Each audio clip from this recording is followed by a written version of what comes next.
Message de Jésus, à Sœur Claire. N'ayez pas peur, Dieu gagne. 12 janvier 2021. Ma famille bien-aimée, pardonnez mon absence, le Seigneur m'a fait travailler sur la musique, alors que les situations dans le monde mûrissent. Ne croyez pas ce que vous entendez ou voyez dans les médias traditionnels, car c'est en fait exactement le contraire de ce que l'on vous dit, et cela va bientôt sortir et secouer votre monde. N'ayez pas peur, le président Trump continuera d'être notre président. Lorsque Donald Trump a pris ses fonctions, il n'avait aucune idée de la profondeur de ce dans quoi il s'embarquait. Mais Dieu est avec lui, et il y aura à nouveau des cris de victoire dans les camps. Il nous demande à tous de faire confiance au plan, de croire qu'il est avec nous et avec notre nation. Nous devons rester dans une posture de prière, et être prêts à accepter tout ce qu'il nous permet, le bon comme le mauvais. Car un grand bouleversement va avoir lieu, surtout dans les domaines de la communication et dans les salles de justice et de vérité. De grandes tromperies seront exposées, et ce que vous apprendrez sera si difficile à croire. Après avoir dit que j'avais senti que le Seigneur voulait vraiment parler. Alors, il a commencé. Tenez-vous ferme et voyez la gloire du Seigneur. Ai-je déjà laissé tomber mes fidèles ? Dans toute l'histoire, ce sont seulement les infidèles qui ont été soumis à la discipline du Seigneur. Dans votre nation, vous avez combattu vaillamment pour ce qui est juste. Mais le diable a eu des années pour construire des forteresses du mal, des toiles et des réseaux du mal remontant au siècle dernier. Maintenant, ces choses ont porté leurs fruits, mais mes généraux et mes armées fidèles se sont réveillés et ont allumé la flamme de la justice dans leur cœur. Ils font des sacrifices, jeûnent, prient, et même offrent fidèlement leurs maladies et leurs épreuves, pour voir leur situation totalement nettoyée et renversée. Un grand réveil est en train de se produire dans mon peuple. Ils se détournent de leur voie superficielle et cherchent mon visage comme jamais auparavant. Dois-je les repousser ? Ou venir à leur secours ? En effet, beaucoup d'entre vous ont souffert de persécutions pour leur foi et vous vous tenez debout, priant, jeûnant et offrant des sacrifices. Ne vous récompenserai-je pas par une nouvelle terre, un nouveau départ et un nouveau commencement ? Oui, il y a beaucoup de déchets à nettoyer, et ce ne sera pas joli ou se fera du jour au lendemain, mais ceux qui se sont levés pour prier et offrir leur vie pour ressusciter le bien de ce pays qui devait être la terre de la liberté, ceux-là se sont en effet levés et ont pris position autour de votre président à genoux. Ne devrais-je pas les récompenser ? Oui, vous êtes en guerre, le bien contre le mal, et quand vous dormiez l'ennemi est venu et a semé de l'ivraie dans le champ qui a grandi avec le bon blé. Mais maintenant, je mets la faucille à la récolte et je vais effectivement séparer les mauvais de ceux qui défendent le bien. Je vous demande seulement de continuer à être l'armée qui prie pour vaincre le mal qui est au milieu de vous. Ceux qui ne connaissent pas la vérité, et ils sont nombreux, doivent en venir à reconnaître qui ils ont élu, ceux qui l'ont défendu et ce qui se passe dans les cachots sous leur belle demeure. Ils doivent se confronter à l'impensable et reconnaître la mascarade des personnages qui ont l'air droits et honnêtes. Beaucoup de mes concitoyens ont manqué de discernement et ne comprennent pas la vraie nature des autres. Ils ont jugé par leur apparence et leur comportement ce qui leur semble respectable. Ils n'ont pas vu derrière la façade qui couvre le mal, ils n'ont pas regardé les candidats pour voir ce pourquoi ils ont voté, à l'endroit où le caoutchouc rencontre la route. Quiconque est pour le démembrement d'un bébé dans le ventre de sa mère, ne me connaît pas, ou alors il ne ferait jamais une telle chose ou n'approuverait pas une telle chose. Et encore moins payer pour cela et l'encourager. Soutenez, et choisissez ceux qui seront à mes côtés dans les moments difficiles. En ce moment, je secoue la terre et je fais monter la température sous la bouilloire. Mes feux de raffinage brûlent les façades, exposant les acteurs corrompus qui vous ont trompé pendant des décennies. J'expose la corruption et je mets l'ivraie dans les feux du jugement. Vous verrez que beaucoup de gens que vous avez comptés comme étant justes, seront exposés et tomberont. Ce pays sera purgé de ceux qui ont fait le mal derrière des portes closes. Mais mon peuple, vous devez aussi examiner votre propre vie et voir où vous avez échoué. Demandez à mon Saint-Esprit de faire briller une lumière dans ces endroits sombres afin que je puisse les guérir et vous oindre d'une vie nouvelle et d'un nouveau départ.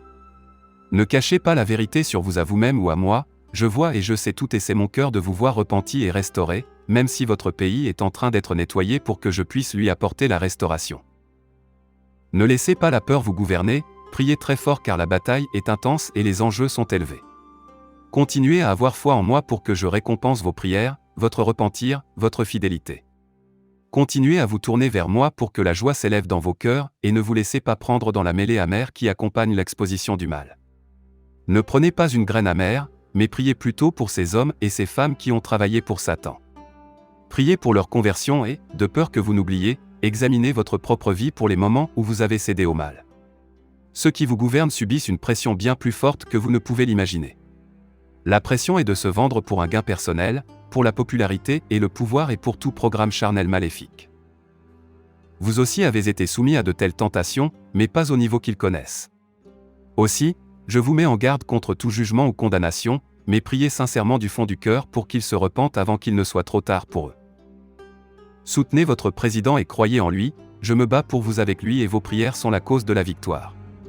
Tenez bon au milieu de la confusion et comprenez qu'il est nécessaire, pour un temps que les choses soient finies et nettoyées afin que je ramène ce qui est juste et bon dans votre gouvernement.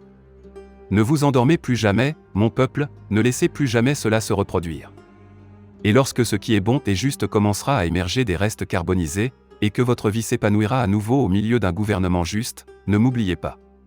N'oubliez pas les leçons et n'oubliez pas les pauvres et n'oubliez pas qui a apporté la victoire et de nouvelles opportunités dans vos vies.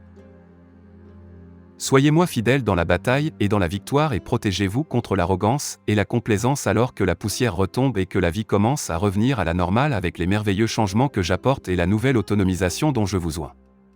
N'ayez pas peur de vous repentir des choses dans lesquelles vous avez été négligent, mais plutôt de les affronter et de changer les choses qui vous ont fait aller dans la mauvaise direction. Je suis avec vous. Je suis avec vous. Je suis avec vous. Ayez confiance dans le plan. Ayez confiance en ce que je fais. Il y a une victoire au bout de ce tunnel très sombre. Et c'est la fin de son message. Et je dois vous dire qu'il l'a fait avec moi, il m'a vraiment montré où j'ai échoué et où je dois changer, et c'est une des raisons pour lesquelles j'ai travaillé davantage sur la musique. C'est difficile, vous savez, en ces temps, de ne pas se laisser prendre par ce qui se passe dans les médias, mais les médias traditionnels ne sont que mensonges et poisons, alors s'il vous plaît, ne croyez pas ce que vous y entendez. Une chose sur laquelle vous pouvez compter, c'est que tout ce que vous entendez dans les médias grand public est exactement à l'opposé de ce qui se passe réellement. Et quelqu'un a rappelé que c'est la technique du grand mensonge qui a été utilisée au siècle dernier lorsque les nazis sont arrivés au pouvoir. Dire un grand mensonge est souvent la meilleure façon d'obscurcir la vérité et de comprendre ce qui a été utilisé sur nous pendant des décennies, et nous ne le savions même pas. Politiquement, j'ai dormi la majeure partie de ma vie, et me voilà, à presque 75 ans, enfin réveillée. Mais pendant toutes ces années, j'ai eu le sentiment que peu importait qui était le président ou qui était élu. Et je ne dis pas que c'est juste, c'est de la paresse et un manque de compréhension et de sollicitude. C'était définitivement une erreur. Mais quand j'ai vu quelqu'un se lever au milieu du bourbier du mal, et offrir l'espoir que quelque chose allait vraiment changer, cela m'a réveillée. Et j'ai voté. Et maintenant, je prie pour nos dirigeants politiques et pour notre nation comme je ne l'ai jamais fait auparavant. Je suis donc loin d'être parfaite, fidèle à mon caractère, j'ai beaucoup de défauts, mais je vois ce que Dieu fait, et je veux le soutenir par mes prières. Et je vous demande aussi, très cher, de le soutenir par vos prières parce qu'un beau retournement de situation se prépare si nous le poursuivons, et prions de tout notre cœur pour que cette nation soit ramenée dans un lieu honorable, pour que cette nation soit à nouveau la terre des libres. Que Dieu vous bénisse, mes chers, merci de nous soutenir, de prendre soin de nous, de prier pour nous. Nous apprécions beaucoup vos prières, et la communauté va vraiment, vraiment bien. Vos prières pourraient être utiles pour la porte, nous avons encore des problèmes avec cette porte. Mais à part cela, nous allons très bien. Et il y a un beau groupe de personnes ici, qui aiment vraiment le Seigneur, et qui lui sont si intensément dévoués. Alors, que le Seigneur vous bénisse, très cher, et merci encore pour votre amour et votre soutien.